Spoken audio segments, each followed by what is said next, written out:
பாலியாறு குடிநீர் திட்டத்திற்கான ஆரம்ப நிகழ்வு மன்னார் மாந்தை மேற்கு பிரதேச செயலாளர் பிரிவுக்குட்பட்ட வெள்ளாங்குளம் பகுதியில் இன்று நடைபெற்றது.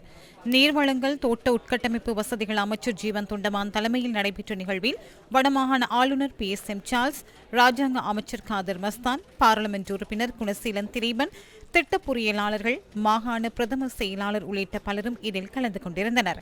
அத்துடன் வெள்ளாங்குளம் நீர்வளங்கள் வடிகாலமைப்பு சபை கட்டத்தில் பாலியாறு குடிநீர் திட்டத்திற்கான அலுவலகமும் திறந்து வைக்கப்பட்டது. வடமாகாணத்தின் முல்லைத்தீவு வவுனிக்குளத்திலிருந்து ஆரம்பமாகும் பாலியாறு முல்லைத்தீவு மன்னார் மாவட்டங்களை தாண்டி தேவன்பேட்டையில் கடலில் கலக்கின்றது. இந்த ஆற்றை மறித்தே பாலியாறு குடிநீர் திட்டம் செயற்படுத்தப்பட உள்ளது. பாலியாறு நீர் விநியோக திட்டத்தை முன்னெடுப்பதற்காக இந்த வருடத்திற்கான வரவு செலவு திட்டத்தில் 250 மில்லியன் ரூபாய் ஒதுக்கீடு செய்யப்பட்டிருந்தமை குறிப்பிடத்தக்கது. இந்த திட்டத்தின் மூலம் யாழ்ப்பாணம், மன்னார், கிளிநொச்சி மாவட்ட மக்கள் நன்மை பெற உள்ளதுடன் இதற்கு மொத்தமாக 116 பில்லியன் ரூபாய் செலவாகும் என மதிப்பிடப்பட்டுள்ளது.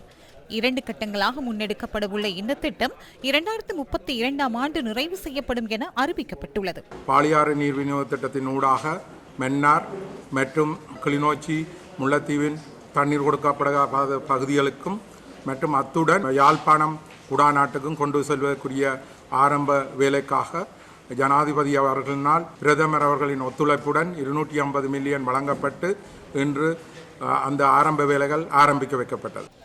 முல்லைத்தீவு மாந்தை கிழக்கு கரும்புள்ளியான் பகுதியில் மல்லாவை குடிநீர் திட்டத்திற்கான அடிக்கல் நாட்டு நிகழ்வும் இன்று நடைபெற்றது. உலக வங்கியின் நிதியில் முன்னெடுக்கப்பட உள்ள திட்டத்தின் ஆரம்ப நிகழ்வில் நீர்வளங்கள், தோட்ட உட்கட்டமைப்பு வசதிகள் அமைச்சர் ஜீவன் தொண்டமான், வடமாகாண ஆளுநர் PSM சார்ல்ஸ் உள்ளிட்ட பலரும் கலந்து கொண்டிருந்தனர்.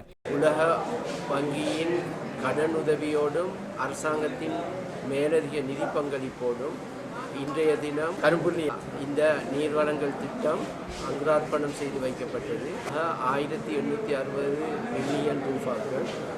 நாங்கள் எதிர்வரும் ஜூன் மாதம் இறுதி பகுதியில் இந்த திட்டத்தை முடிவுறுத்துவதற்கு எதிர்பார்க்கின்றோம். இந்த திட்டம் அமுல்படுத்தப்பட்டதின் பின்னால் ஏறக்குறைய இந்த பகுதியிலே வாழ்கின்ற மக்களுடைய பாதுகாப்பான குடிநீர் தேவை பூர்த்தி செய்யப்படும்.